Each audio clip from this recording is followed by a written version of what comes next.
We are back with the one and only Ivan. No guest reader today, it's just me. The next morning, I watch Mac's car slam to a halt in the parking lot. He leaps out. He stares at the billboard.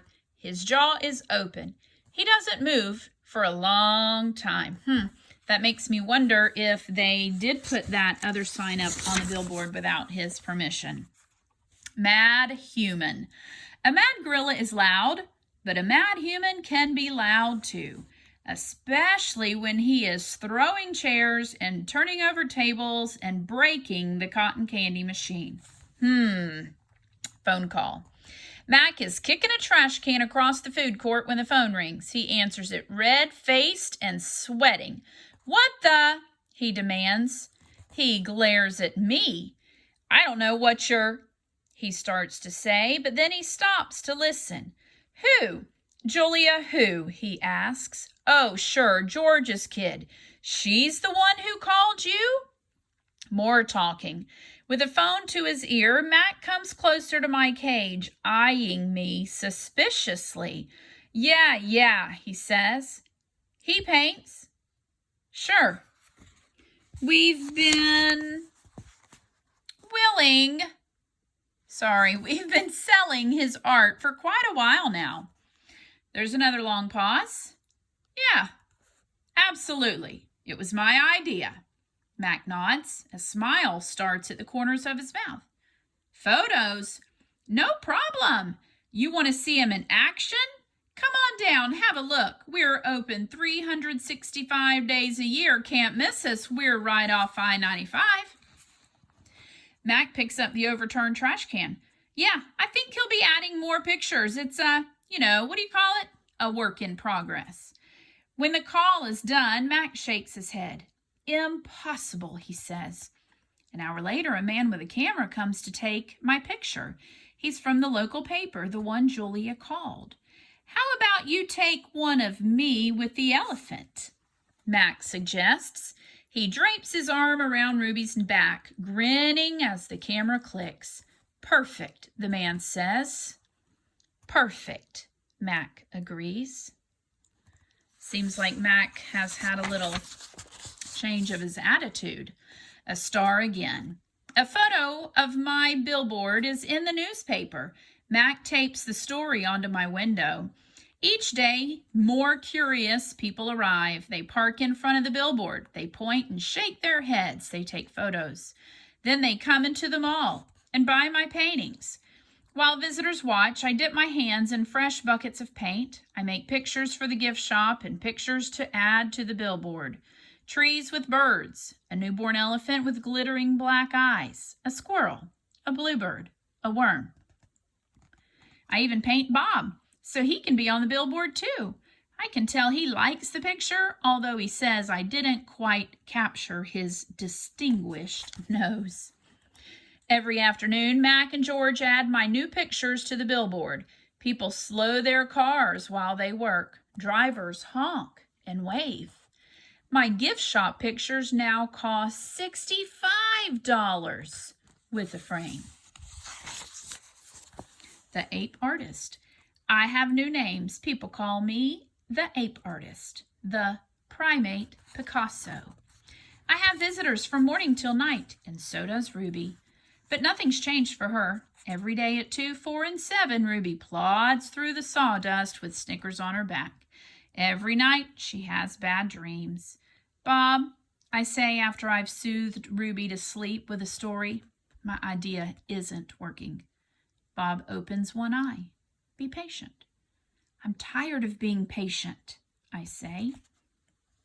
Interview.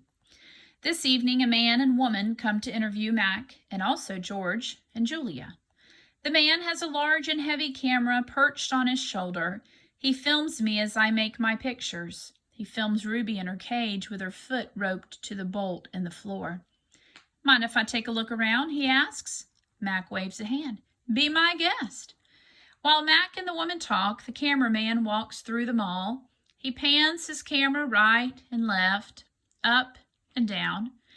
When his eyes fall on the claw stick, he stops. He trains his camera on the gleaming blade. Then He moves on. Feel like that might bring about some negativity. The early news. Mac turns on the TV. We are on the early news at 5 o'clock. Bob says, don't let it go to my head. There we all are. Mac, Ruby, me. George and Julia, the billboard, the mall, the ring, and the claw stick. Signs on sticks. In the morning, several people gather in the parking lot. They're carrying signs on sticks. The signs have words and pictures on them. One has a drawing of a gorilla cradling a baby elephant. I wish I could read. I have a feeling these are not going to be good signs. Protesters. So my thought was right. More people with signs come today. They want Ruby to be free. Some of them even want Mac to shut down the mall. So people who are protesters are people who are against something. So they're out in the parking lot and they're holding up these signs that are showing that they don't agree with the animals being in the cages. In the evening, George and Mac talk about them. Mac says they're protesting the wrong guy. He says they're going to ruin everything. He says, thanks for nothing, George. Mac stomps off. George, holding his mop, watches him leave.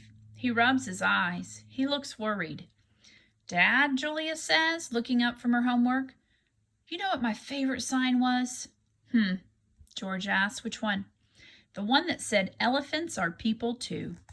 George gives her a tired smile.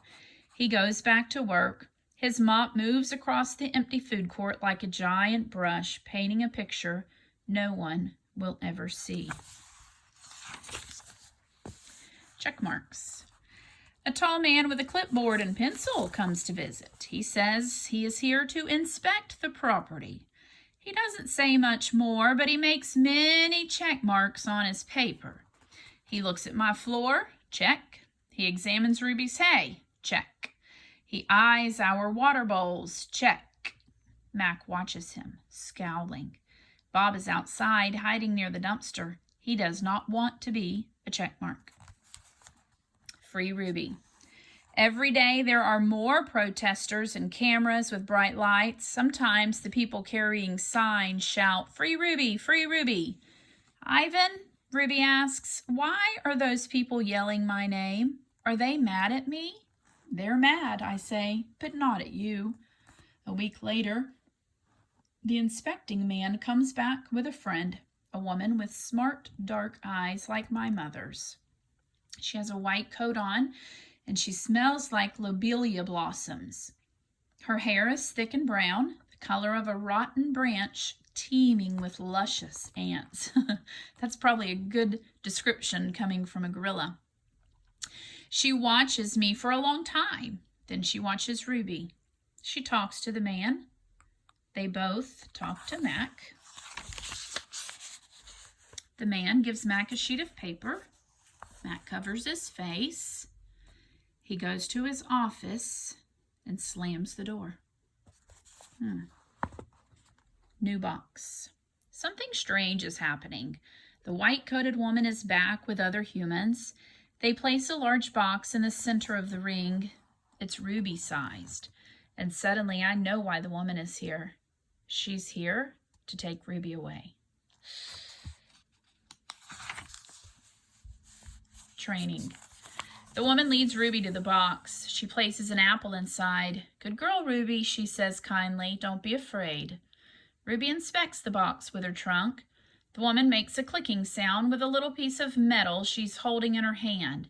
She gives Ruby a piece of carrot. Each time Ruby touches the box, she gets a click and a treat. Why is she making that clicking noise? I ask Bob. They do that to dogs all the time, Bob says. I can tell he doesn't approve. It's called clicker training.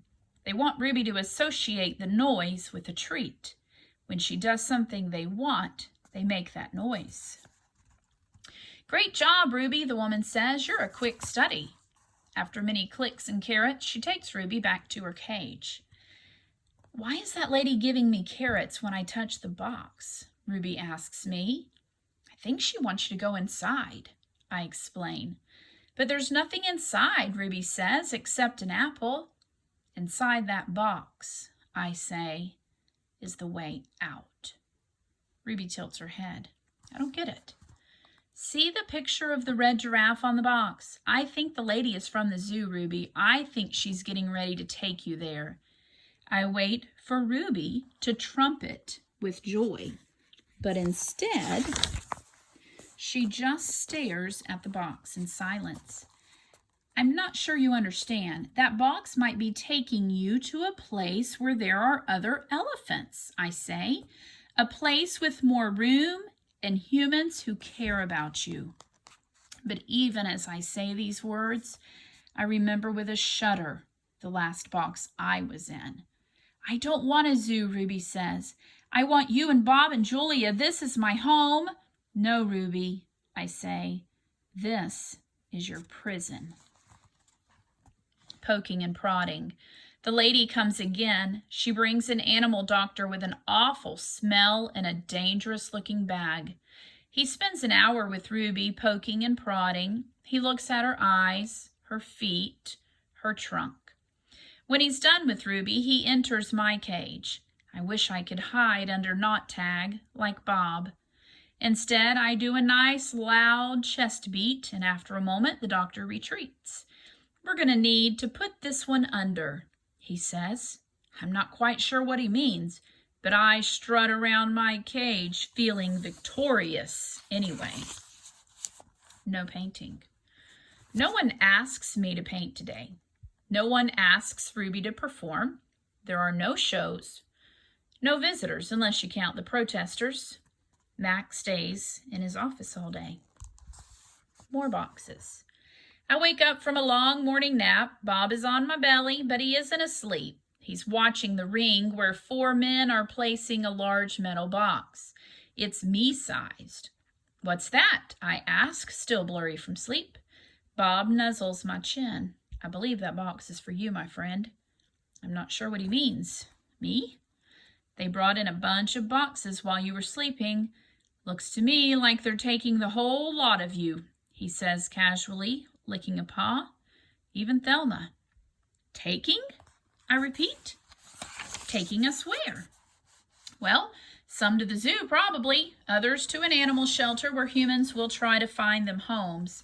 Bob shakes himself. So, I guess all good things must come to an end, huh? His voice is bright, but his eyes are far away and sad. I'm gonna miss your stomach, big guy. Bob shuts his eyes. He makes an odd noise in his throat. But what about you? I ask. I can't tell if Bob's just pretending to sleep, but he doesn't answer. I gaze at the huge, shadowy box, and suddenly I understand how Ruby feels. I don't want to go into that box. The last time I was in a box, my sister died. We're going to stop there. The next section is called Goodbye.